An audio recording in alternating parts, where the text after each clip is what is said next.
चलिए सबसे पहले हेडिंग डालिए कंट्रोल।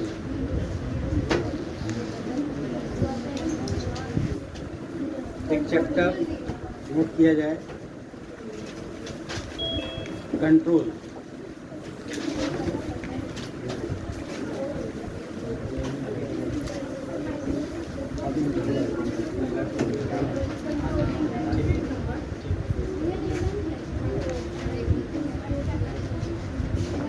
क्या चैप्टर का नाम हम लोगों ने दिया?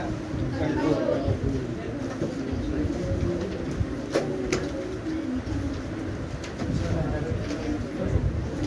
इसका हिंदी लिख लीजिए नियंत्रण। नियंत्रण शायद ये बोले हैं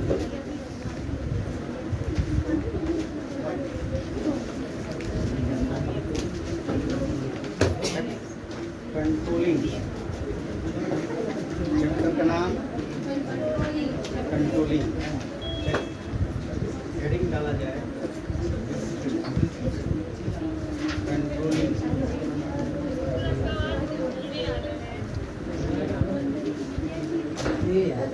कंट्रोलिंग चैप्टर है।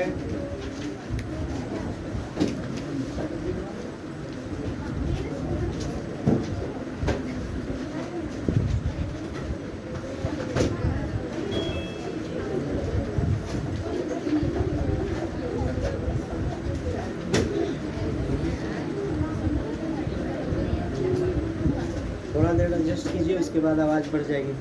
ब्लूटूथ रिचार्ज नहीं है। चलिए कंट्रोलिंग का हिंदी लिखिए। इंग्लिश मीडियम वाले बच्चे भी क्लास का जो पढ़ाई होगा वो नोट करेंगे, ठीक है। नोट्स आपको लिखने के लिए भले ही दे दिया गया है, लेकिन जो पढ़ाई होगा उसको नोट करेंगे, ठीक है। और हिंदी मीडियम वाले बच्चे जितना पढ़ाई होगा पर डे उतना ही नोट्स जाएगा, जितना पढ़ाई हुआ रहेगा उतना ही। हाँ पता नहीं है, इंग्लिश मीडियम में सारा भेज दिए, वो दो बाकी होगा। हाँ देखिए कंट्रोल, ये वर्ड जो है कंट्रोल वर्ड से बना हुआ है, कंट्रोलिंग, ठीक है। नियंत्रण हिंदी क्या हो गया इसका? नियंत्रण। तो सबसे पहले हम लोगों को बेसिक मीनिंग ये जानना है कि आखिर ये नियंत्रण होता क्या। पहला बात कि नियंत्रण होता क्या है, तो नीचे में लिखेंगे what is control. What is control.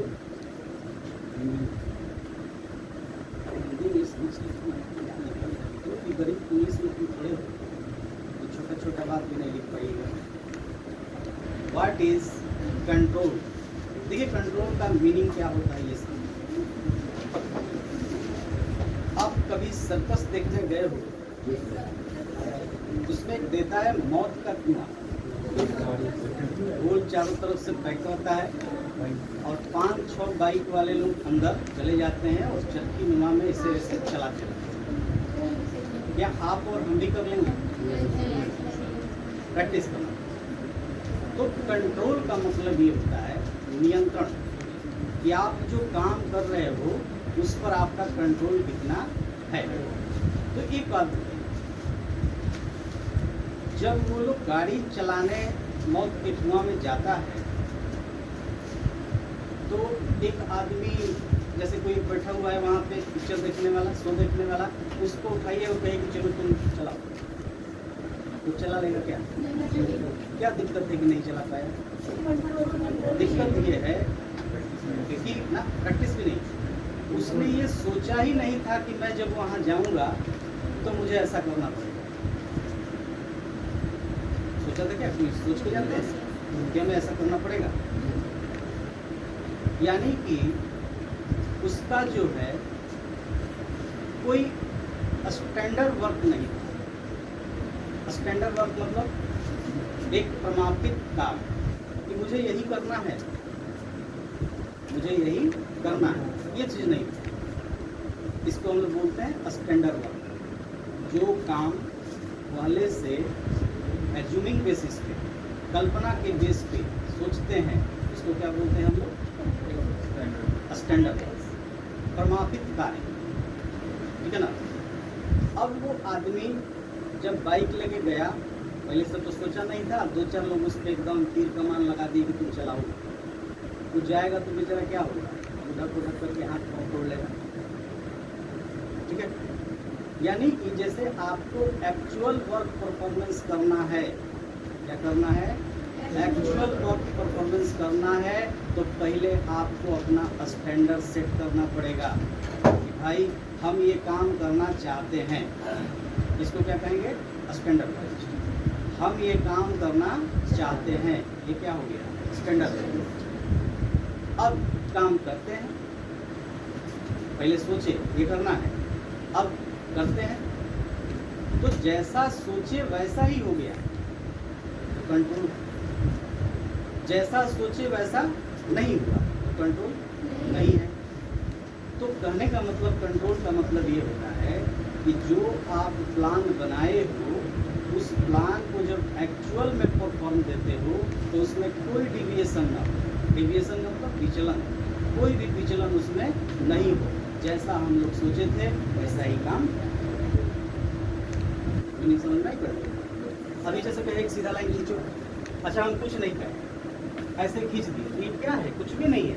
लेकिन अगर हम कहते हैं कि सीधा लाइन खींचो, सीधा लाइन खींचो, ये सीधा लाइन हो गया, इसको क्या कहेंगे हम लोग, स्टैंडर्ड वर्क। और जब हम लोग एक्चुअल में खींचने चले तो लाइन जो है थोड़ी ऐसे हो, इसको क्या कहेंगे हम लोग, एक्चुअल वर्क। क्या हो गई है, actual work.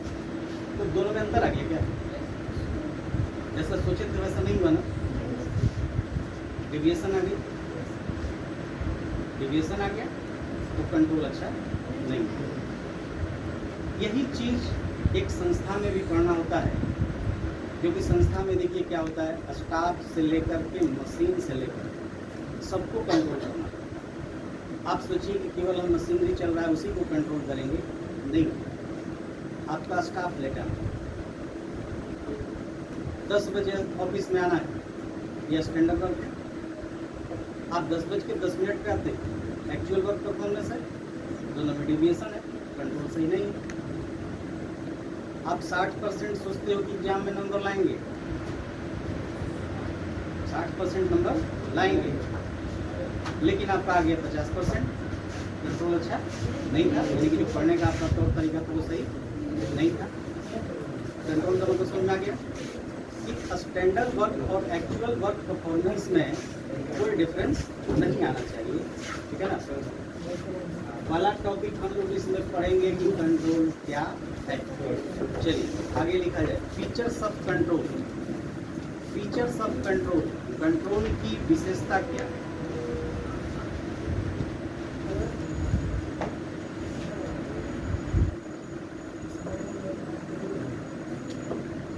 Features of control क्या,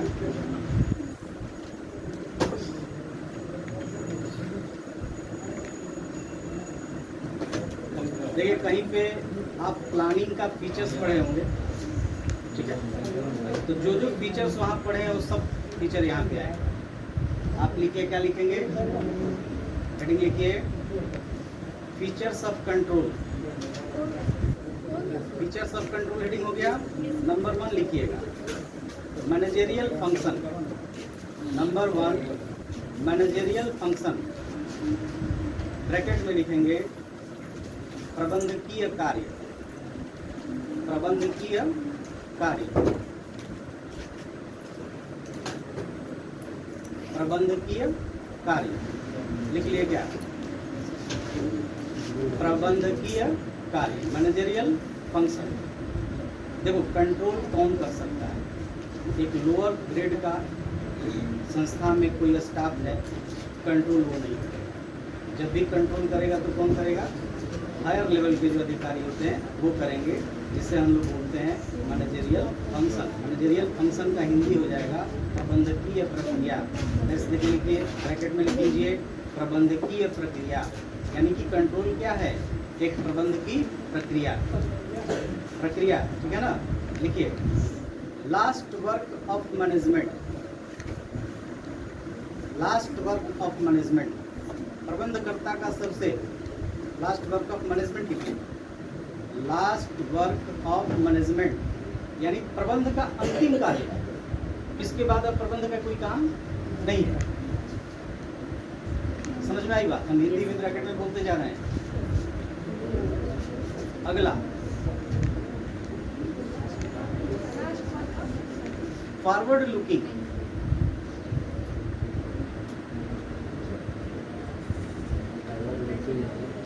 लुकिंग फॉरवर्ड होना चाहिए। फॉरवर्ड लुकिंग बता रहे हैं।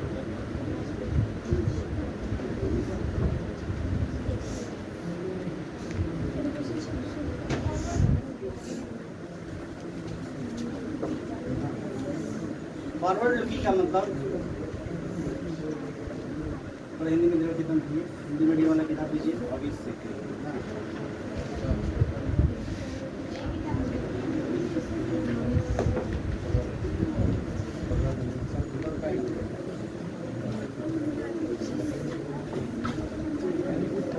हाँ चलिए लिखा जाए लुकिंग फॉरवर्ड। लुकिंग फॉरवर्ड हो गया। लिखिए आगे देखने की प्रक्रिया, ब्रैकेट में लिख लो, आगे देखने की प्रक्रिया। लिखिए, लिखेंगे continuous activity, continuous activity, continuous activity. Continuous activity का मतलब ये होता है कि प्रबंध जो होगा लगातार होगा, नहीं कंट्रोल जो होगा लगातार होगा। कहीं पे भी अगर कंट्रोल लूज हो जाए, गड़बड़ हो जाएगा सब कुछ, ठीक है ना? सब कुछ गड़बड़ हो जाएगा। जहाँ थोड़ा सा कंट्रोल लूज हुआ, संस्था में काम चल रहा है, सामान खराब बनने लगेगा। पढ़ाई के प्रति थोड़ी सी कंट्रोल लूज करेंगे, रिजल्ट भी बढ़ जाएगा। तो कंट्रोल कंटिन्यूअस प्रोसेस है। ऐसा नहीं कि एक बार कंट्रोल कर दिए तो फिर नहीं करना है, लगातार चलते रहेगा। अगला कंटिन्यूअस फंक्शनल एक्टिविटी लिखें। अगला लिखेंगे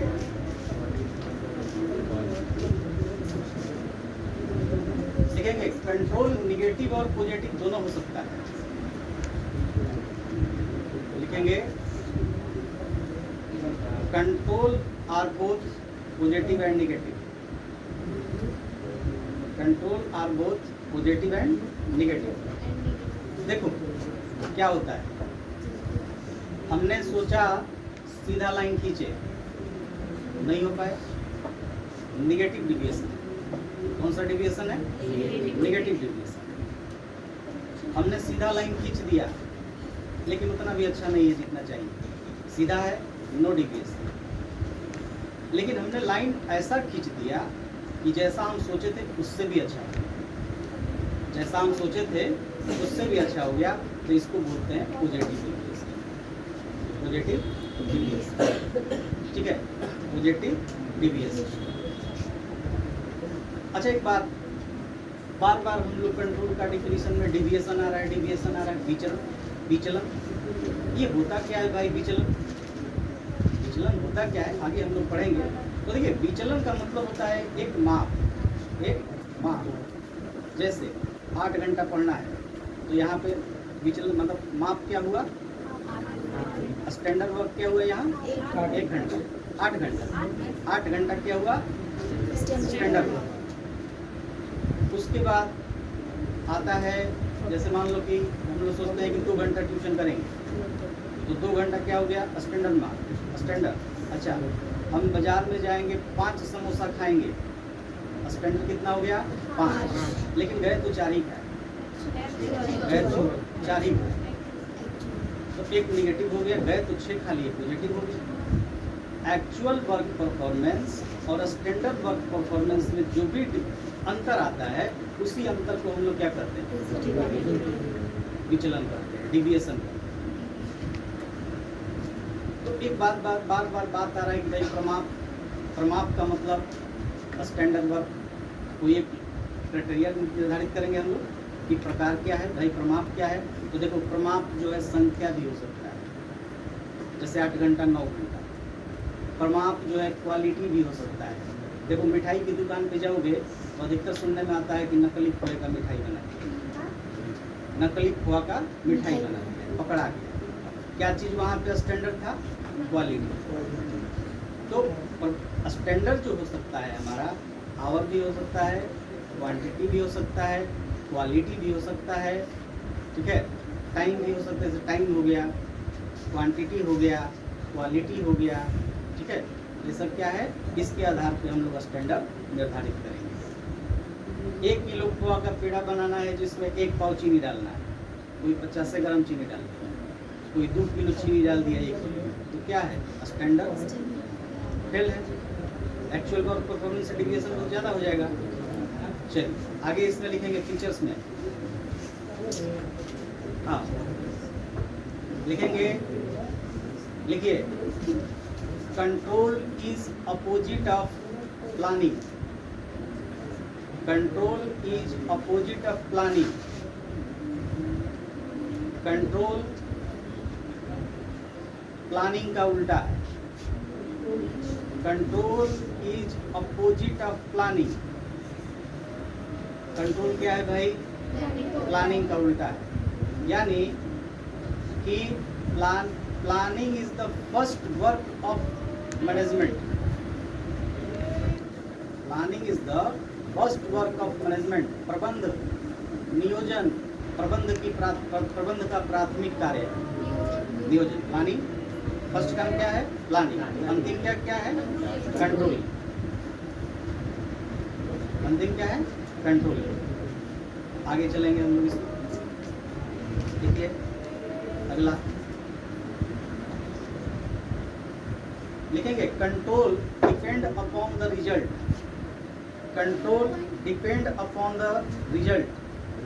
हाँ, अगला पॉइंट है, control depend upon the result. देखिए क्या है, कंट्रोल कब शुरू होगा? स्टैंडर्ड बनाएंगे तब, एक्चुअल वर्क परफॉर्मेंस शुरू रहेगा तब, ये एक्चुअल वर्क परफॉर्मेंस पूरा हो जाएगा तब। कंट्रोल कब लगेगा?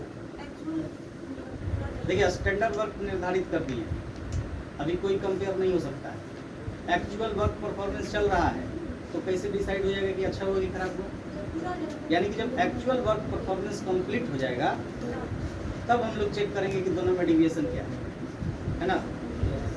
तो क्या हम लोग लिखे हैं कि control is depend upon the result. जब हमारा रिजल्ट आ जाएगा तब हम कंपेयर करेंगे, तब जाके कंट्रोल करेंगे। अब मान लो कंट्रोल कर रहे हो, निगेटिव आ गया, मतलब नकारात्मक हो गया, इसका मतलब कि कहीं ना कहीं आपके कंट्रोल में कमी है, इसको सुधारिए ताकि अगली बार वो गलती ना हो। तो कहीं लिखवाएं लुकिंग फॉरवर्ड। लुकिंग फॉरवर्ड का मीनिंग समझ में आया यहाँ पे क्या है? आगे देखने की प्रक्रिया। ठीक है, एक्चुअल वर्क परफॉर्मेंस हो गया, स्टैंडर्ड वर्क परफॉर्मेंस हो गया, दोनों में कंपेयर किए तो डिविएशन आ गया।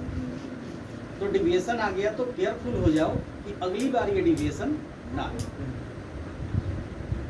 लुकिंग फॉरवर्डिंग हो गया, मतलब अब आगे ऐसी गलती नहीं होगी। अगला लिखा जाए, अगला लिखेंगे,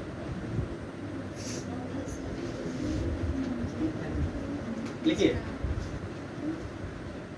नियंत्रण, जैसे ये लिख लीजिए, प्लानिंग, ये control is looking backward. Control is looking backward. अच्छा देखो कहीं लुकिंग फॉरवर्ड लिखे है ना, उसको लिख लो ना, उसको काट दो, रिलेटेड टू फ्यूचर लिख लो। रिलेटेड टू फ्यूचर इसी पॉइंट के लिए हम मंगाए।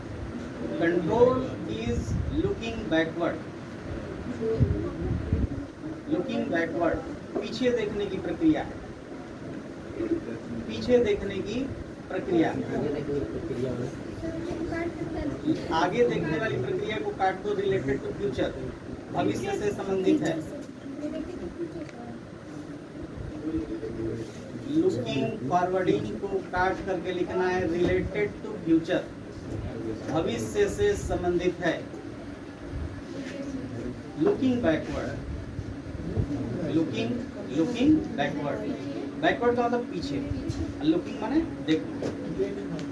प्रबंध जो है पीछे देखने का काम, कौन बता सकता है कि कैसे पीछे देखते हैं?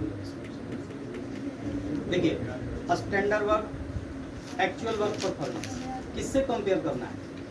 आगे कोई है क्या? एक्चुअल वर्क परफॉर्मेंस के आगे कुछ करना है? नहीं करना है। पीछे क्या किए थे? स्टैंडर्ड निर्धारित किए थे। तो जब एक्चुअल वर्क परफॉर्मेंस होगा तो कहाँ जाएंगे? स्टैंडर्ड पे जाएंगे। अब वहाँ से कंपेयर करेंगे तो यहाँ एक्चुअल हो गया तो कहाँ जा रहे हो कंपेयर करने के लिए? पीछे। तो control is looking backward, control पीछे देखता है। अब प्लानिंग आगे देखता है। जैसे सोच लिया काम करना है तो चलो काम करते हैं, तो प्लान के अनुसार काम होने लगा, मतलब लुकिंग फॉरवर्डिंग।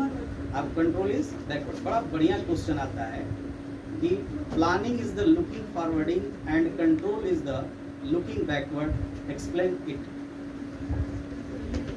क्वेश्चन लिख लीजिए, हिंदी में भी लिख सकते हैं, इंग्लिश में भी लिख सकते हैं। Planning is the looking forwarding and control is the looking backward. Looking forwarding, control is the backward. गया? हिंदी में लिखें, नियोजन आगे देखने की प्रक्रिया है। नियोजन आगे देखने की प्रक्रिया है। प्रबंध, कंट्रोल पीछे देखने की प्रक्रिया है। इसे एक्सप्लेन करें, इसे एक्सप्लेन करें।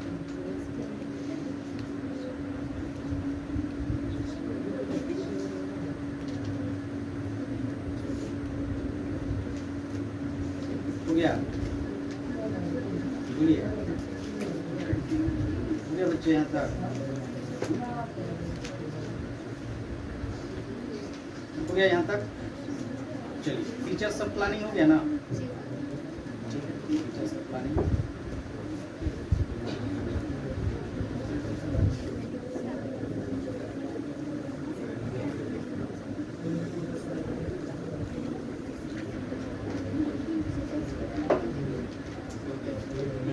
चलिए लिखेंगे हम लोग, need and importance of control.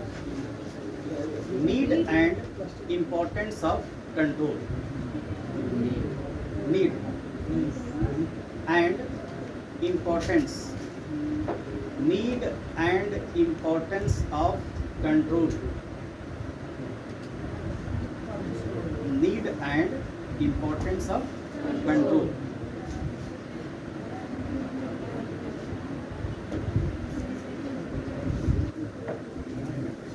देखिए, नंबर 1 लिखेंगे, फैसिलिटीज ऑफ डेलीगेशन। क्या sir? Facilities of delegation. Facilities of delegation. Delegation का मतलब क्या? चलिए समझते हैं। हिंदी लिखेंगे, फैसिलिटीज ऑफ डेलीगेशन। हिंदी लिखेंगे, हरार्पण का, हरार्पण, हार अर्पण, हरार्पण, हरार्पण, वही चीज, हरार्पण से संबंधित एक सुविधा है। बहुत कठिन है, बहुत कठिन है। हरार्पण से, हरार्पण की क्या लिखें? हरार्पण से संबंधित, हरार्पण से संबंधित एक सुविधा है। ये लिखिए, हरार्पण से संबंधित एक सुविधा है। Facilities of delegation. देखिए डेलीगेशन क्या होता है? एक बड़ी संस्था में उस संस्था का जो हेड होगा, सारा पावर उसके पास होगा ना? बोलिए, जो संस्था, कोई भी संस्था, मान लीजिए बिहार के मुख्यमंत्री के पास सारा पावर है क्या? उन्होंने अपने पावर को कैसे बांटा है? पहले कमिश्नरी वाइज बांटे, उसके बाद डिस्ट्रिक्ट वाइज बांटे, उसके बाद ब्लॉक वाइज बांटा गया, ब्लॉक के बाद पंचायत वाइज बांटा गया, है ना? लेकिन ये कहाँ का पावर है? सब एक जगह मुख्यमंत्री का है। प्रधानमंत्री ने क्या किया, अपना थोड़ा थोड़ा थोड़ा थोड़ा पावर चारों तरफ फैला दिया, इसलिए ताकि कंट्रोल अच्छा से होगा। और ये अधिकार देखो थ्योरी की क्लास में इतना बात थ्योरी की क्लास में इतना बात करते हैं, अगर नहीं अच्छा लग रहा है तो कर दीजिए, हम बंद कर देंगे, ये भी संभव है, लेकिन ऐसा नहीं। आपको भले ही लग रहा होगा कि हमारा बिजनेस स्टडी बहुत लेट शुरू हो रहा है, लेकिन ये स्ट्रेटजी है, तैयारी करने का तरीका है। जून जुलाई में हम बिजनेस स्टडी नहीं पढ़ा सकते, वहाँ पे पढ़ते फिर खत्म हो जाता है। यहाँ पढ़ोगे दिमाग में भी रहेगा, सब कुछ सुना होगा। क्लास में जो बैठ के सुन रहे हो, इसका फ़ायदा एग्जाम में समझ में आएगा जब 50 में 50 सही हुआ था ऑब्जेक्टिव। खाली बैठ के सुन लीजिएगा ध्यान से ना, तो पूरा का पूरा टिक लग जाएगा, गलती नहीं होगी। तो इंग्लिश मीडियम वाले को भी तो टिक मार्क करना है ना, हिंदी मीडियम वाले को भी करना है। तो टिक मार्क हिंदी में होता है कि इंग्लिश में होता है? अच्छा, इंग्लिश में टिक मार्क कैसे करेंगे?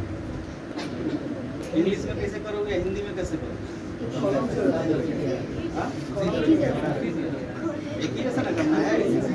अच्छा अभी बताइए कि आपका 50 नंबर का सिलेबस जो इंग्लिश मीडियम हिंदी मीडियम में है, वो कौन से मीडियम में हम पढ़ाएंगे? आप बताइए, वो कौन सा मीडियम में पढ़ाएं? हिंदी में पढ़ोगे तो इंग्लिश ट्रांसलेट पेपर आता है, इंग्लिश में पढ़ोगे तो हिंदी ट्रांसलेट पेपर आता है।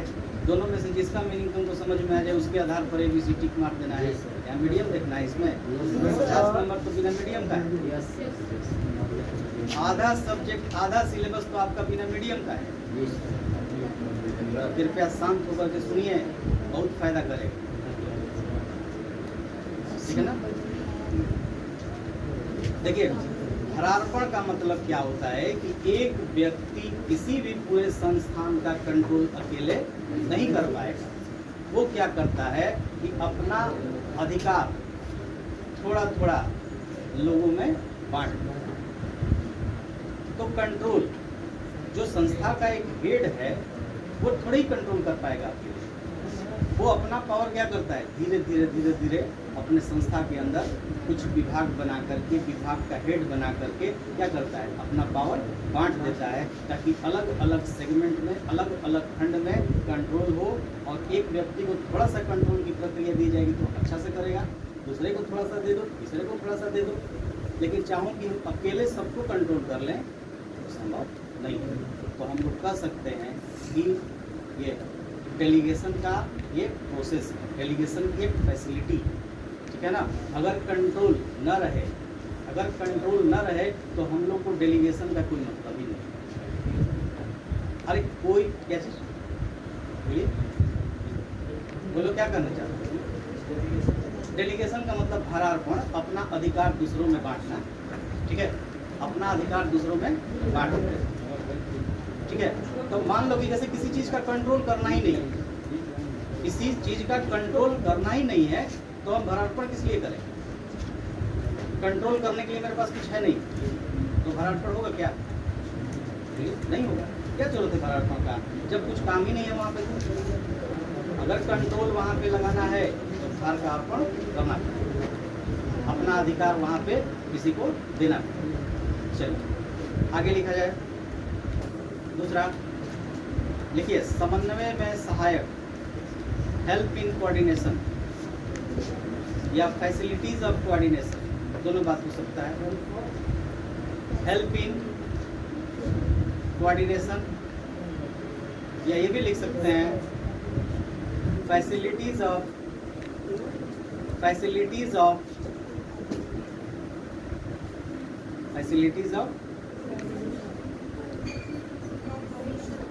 Coordination, facility of coordination.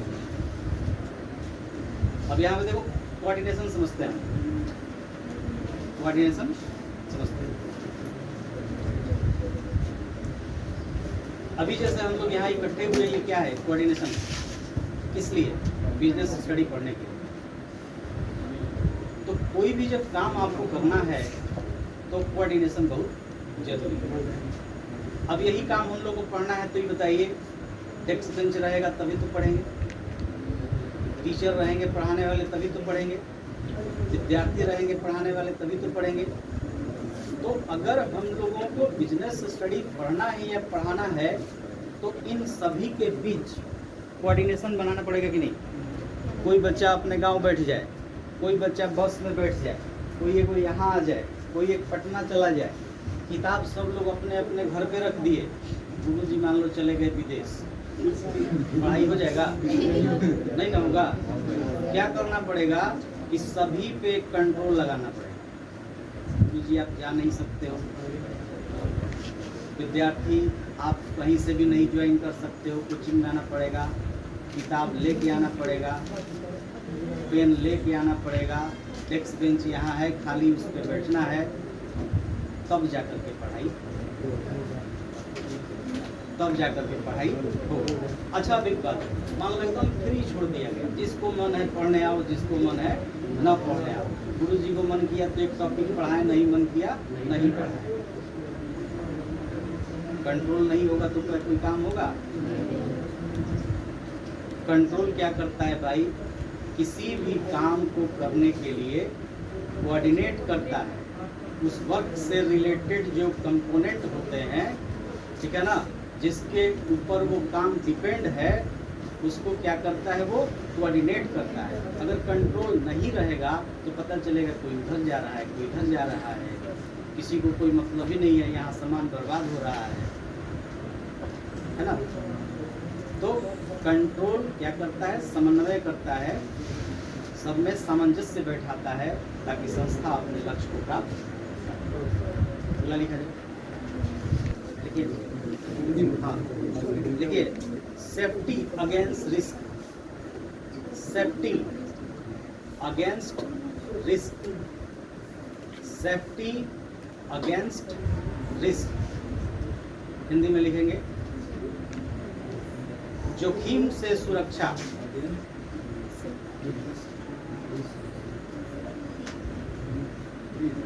जोखिम से सुरक्षा,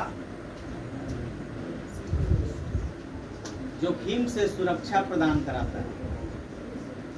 देखिए, जोखिम से सुरक्षा प्रदान कराता है, ठीक है, लिखा जाए। देखिए क्या है, कोई भी काम आप करते हैं तो उस काम में अनसर्टेनिटी और सर्टेनिटी दोनों हो भी सकता है, नहीं भी। हो गया तब तो बहुत अच्छा, नहीं हुआ तो बहुत तकलीफ है कि नहीं। 2 साल तक मान लीजिए कि आप तैयारी कर रहे हैं, एग्जाम देने जाएंगे, परफॉर्मेंस बढ़िया नहीं हुआ, डिविएशन आ गया, ठीक है, तो बताइए गड़बड़ी हो गई कि नहीं, अनसर्टेनिटी हो गया कि नहीं। लेकिन अगर एक प्लानिंग बना लिए होते, एक रूटीन बना करके पढ़ते, तो उम्मीद रहता कि ये हसर नहीं होता जो कि अभी है कि नहीं। ऐसा नहीं होता, शायद आपको सफलता मिल जाती। तो कह रहा है कि कंट्रोल जो है ना, रिस्क से बचाता है। जहाँ पर जोखिम है, अगर आप वहाँ कंट्रोल लगा दीजिएगा तो जो वहाँ पे रिस्क एराइज होने वाला है, वो रिस्क क्या होगा, समझ में आ रही बात। और नहीं समझ में आ रहा है तो दूसरा चीज़ करके देख लीजिए। आज घर पे जाके 1 घंटा पढ़ के देखना ये चैप्टर, और उसके बाद कहना कि समझ में आया कि नहीं। कंट्रोल करो तब तो समझ में आएगा। चलो आगे लिखा जाए। अभिप्रेरण का साधन, अभिप्रेरण मोटिवेशन, अभिप्रेरण का साधन, अभिप्रेरण मतलब समझ रहे हैं, मोटिवेशन, मोटिवेशन, ठीक है। ये क्या है भाई, फैक्टर्स ऑफ मोटिवेशन या मीन्स ऑफ मोटिवेशन। जैसे मान लो कि मोटिवेशन का मतलब क्या होता है, थोड़ा सा ये समझे हम लोग। देखो, मोटिवेशन का मतलब ये है कि एक व्यक्ति के पास काम करने की क्षमता है, लेकिन वो काम नहीं करता, लेकिन वो काम नहीं करता, तो उसको ऐसा क्या उपाय लगा दें कि वो काम करने लगे। तो ये जो सारी सुविधाएं या उपाय आप लगाएंगे, यही क्या है, मोटिवेशन। मोटिवेशन। अब मोटिवेशन दो टाइप का होता है, एक गिफ्टेड और पनिशमेंट, उपहार एवं भय दोनों। कोई काम नहीं कर रहा है, उसकी सैलरी बढ़ा दो 1000 रुपये, मन लगने लगेगा उसका, भाई मन से काम करेंगे तो हो सकता है और बढ़ जाएगा, ठीक है। अच्छा, सैलरी नहीं बढ़ाएंगे, कमीशन दे देंगे, ठीक है। त्यौहार आया, कोई गिफ्ट दे देंगे, तो क्या होगा, कर्मचारियों का मनोबल बढ़ेगा, काम करेंगे। और सब कुछ करने के बाद भी कुछ नहीं कर रहा है तो उसका 2 दिन का वेतन काट दो, तुरंत काम करना शुरू कर देगा, नहीं है तो पुरस्कृत भी हो सकता है, दंडात्मक भी हो सकता है, फाइनेंशियल भी हो सकता है, नॉन फाइनेंशियल भी हो सकता है। पेमेंट बढ़ा दो, ठीक है। या मान लो कि एक नीचे स्तर का कर्मचारी है, अब संस्था में कोई काम होने वाला है, उन कर्मचारियों को भी बुला करके सलाह मशवरा उनसे करो, उनको लगेगा कि भाई इस संस्था में हम लोगों का भी जगह है, बड़े बड़े लोग भी हम लोगों को पूछते हैं, यानी कि चलो थोड़ा मन से काम किया जाएगा तो और लोग पूछेंगे। तो ये क्या हुआ, ये हो गया नॉन फाइनेंशियल। प्रमोशन दे दीजिए, प्रमोशन हो गया, ये भी क्या है, नॉन फाइनेंशियल। तो मोटिवेशन का मतलब होता है कि जब कोई काम नहीं कर रहा है तो क्या उपाय करें कि वो काम करना शुरू कर दे, उसे क्या कहेंगे हम लोग, मोटिवेशन। मोटिवेशन कई टाइप के हो सकते हैं, फाइनेंशियल हो सकता है, नॉन फाइनेंशियल हो सकता है, दंडात्मक हो सकता है और पुरस्कृत भी हो सकता है। तो देखो मोटिवेशन क्या है कि जब कोई व्यक्ति कंट्रोल है, कंट्रोल हो गया तो भाई काम तो अच्छा होगा ना, तो जब वो अच्छा करता है तो उसको पुरस्कार दो, वो और बढ़िया से काम करेगा, और नहीं करता है तो उसको दंड दिया जाए ताकि वैसे वो काम करेगा। तो ये क्या है, कंट्रोल क्या है भाई, मोटिवेशन का एक साधन। चलो आगे लिखिए,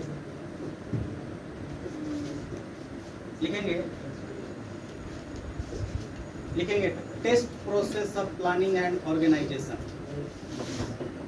test process of planning and organisation.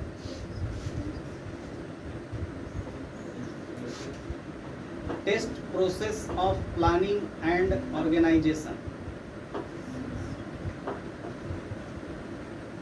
Test process of planning and organisation, ठीक है। अच्छा, अब एक बात थोड़ा सा इसको समझते हैं कि आखिर है क्या। Test process of planning and organisation, दो बात कर रहा है कि दोनों का परीक्षण है। कंट्रोल कैसे पता चलेगा कि यहाँ कंट्रोल है कि नहीं है, या कंट्रोल है तो कैसा कंट्रोल है, कैसे पता चलेगा, है ना। तो कह रहा है कि test and planning, test of planning and organisation. अब एक बात करते हैं हम लोग, साधारण सी बात उठाएं, एक बैंक का। बैंक क्या हो गया, एक ऑर्गेनाइजेशन हो गया। बोलिए, आप बैंक में गए, पैसा जमा करना है या निकालना है, अब तो प्रोसेस वो खत्म हो गया है, पहले जैसे रहता था। या बड़ा बड़ा रकम आपको निकालना है, छोटा 10,000 तक तो मैंने एक लाइन में खड़ा होकर आप निकाल सकते हो। थोड़ा हेवी रकम होता है तो उसके कुछ प्रोसेस होते हैं। पहले आप पर्ची भरोगे, वो पर्ची एक अकाउंटेंट के पास जाएगा, उस अकाउंटेंट से बैंक मैनेजर के पास जाता है, बैंक मैनेजर के पास से वो फिर कैशियर के पास आएगा और वहाँ पर आपको दिया जाएगा। तो देखिए, किसी को हेवी अमाउंट की निकासी कैसे करनी है तो 4-5 जगहों से उसको गुजरना पड़ेगा। ये प्लानिंग है, ये प्लानिंग, समझ में आई बात। ये क्या है भाई, प्लानिंग, यानी कि संगठन का ये क्या है, प्लान। तो संगठन मान लो कि कोई जहाँ जिसको जहाँ मन करता है वहीं गया, पैसा लिया, चला गया, तो ये संस्था क्या है, बिना कंट्रोल का है, बिना नियंत्रण का है। स्कूल में टीचर बैठे रहते हैं, मे आई कम इन सर, मे आई गो आउट, कहते हैं क्या है, ऑर्गेनाइजेशन का ये मतलब नेचर है।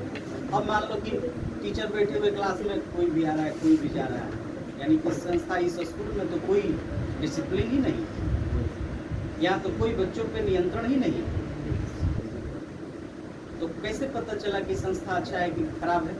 कंट्रोल से आ रहा है, जा रहा है, आ रहा है, जा रहा है, कोई किसी को मतलब ही नहीं है, यानी कि संस्था में कंट्रोल ही नहीं है। हमको वहाँ पे पढ़ना चाहिए क्या? नहीं पढ़ना चाहिए। क्या जब नहीं पढ़ना चाहिए क्योंकि कंट्रोल वहाँ का अच्छा नहीं है। अच्छा, अब कोई भी बच्चा इस स्कूल में गेट पे तभी पास करेगा जब वो ड्रेस में रहेगा, आई कार्ड लिया रहेगा तब, ठीक है, उसकी एडमिशन हुई है तब। ये सब क्या है? कंट्रोल है। अगर इन सारी चीज़ों को अगर आप देखते हो तो कह सकते हो कि ये संस्था जो है ना बहुत अच्छा है, ये संस्था जो है बहुत अच्छा है। संस्था में जो काम करने का तरीका है कि एक अकेला आदमी सब काम नहीं करेगा। पहले कैशियर के, पहले अकाउंटेंट के पास गया, अकाउंटेंट से जो पीछे मान लो लोग बैठे हुए हैं उन लोगों के पास गया, उसके बाद ब्रांच मैनेजर के पास गया। तो बताइए, एक ही कागज़ 4 लोगों के हाथों से गुजरा, अगर उस पेपर में थोड़ी सी भी कहीं गलती होगी तो क्या चारों अंधे हैं? कहीं ना कहीं पकड़ में आ जाएगा कि नहीं? बोलिए। तो काम करने का प्लानिंग और आपकी संस्था कैसी है किससे पता चल जाएगा? कंट्रोल से। अगर आपके यहाँ कंट्रोल है तो आपके ऑर्गेनाइजेशन की गुडविल बहुत हाई होगी, आपने जो प्लान बनाया वो 100% सक्सेस होगा। अगर कंट्रोल नहीं है तो ये दोनों चीज़ बेकार है।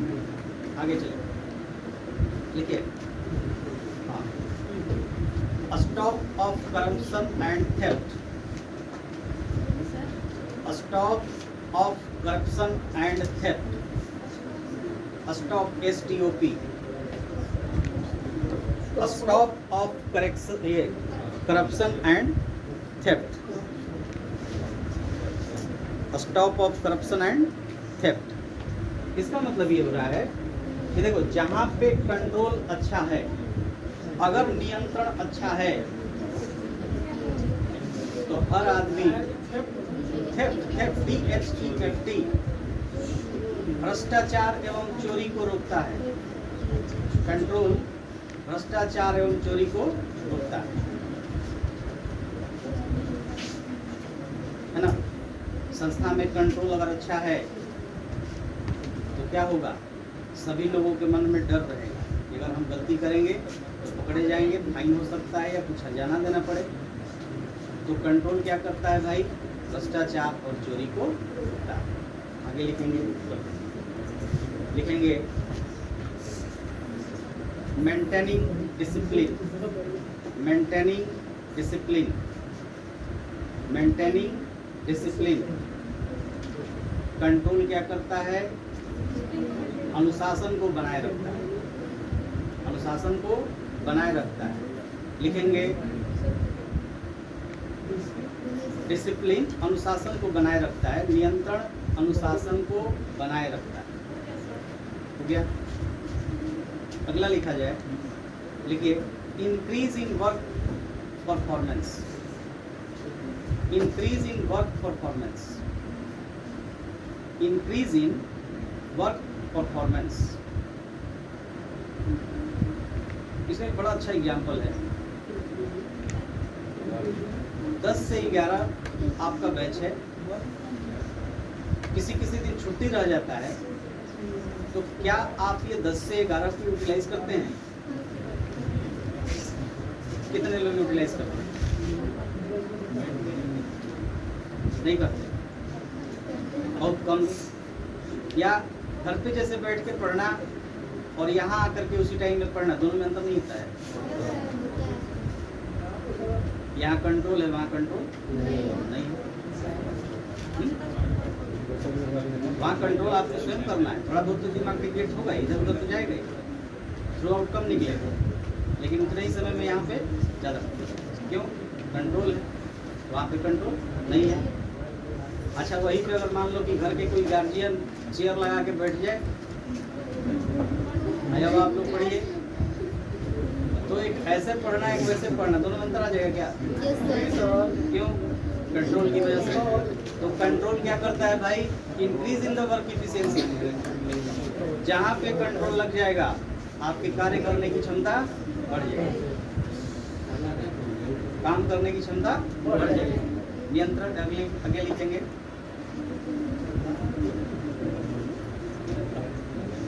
लिखेंगे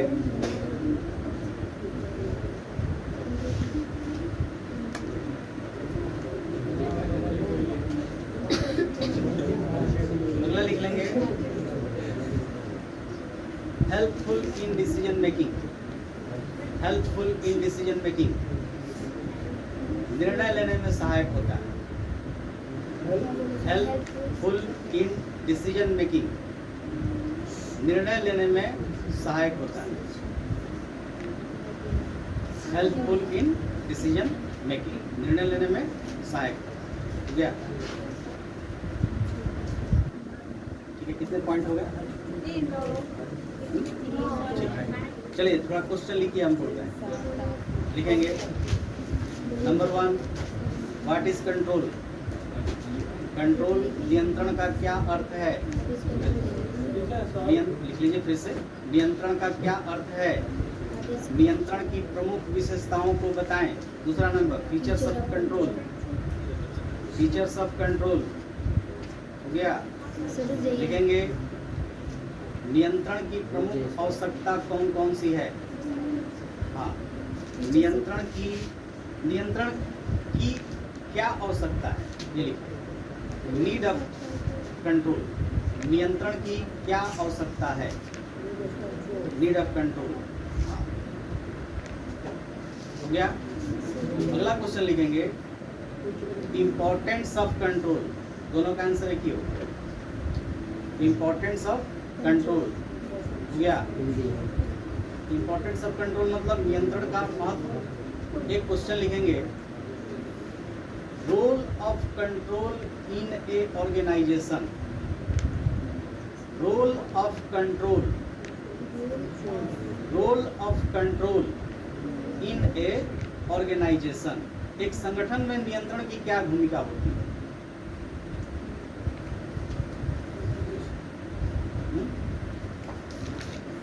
जिस तरह एक सैनिक बिना हथियार का युद्ध में उतर जाए और एक नाविक बिना पतवार का नाव लेके नदी में उतर जाए तो क्या होगा?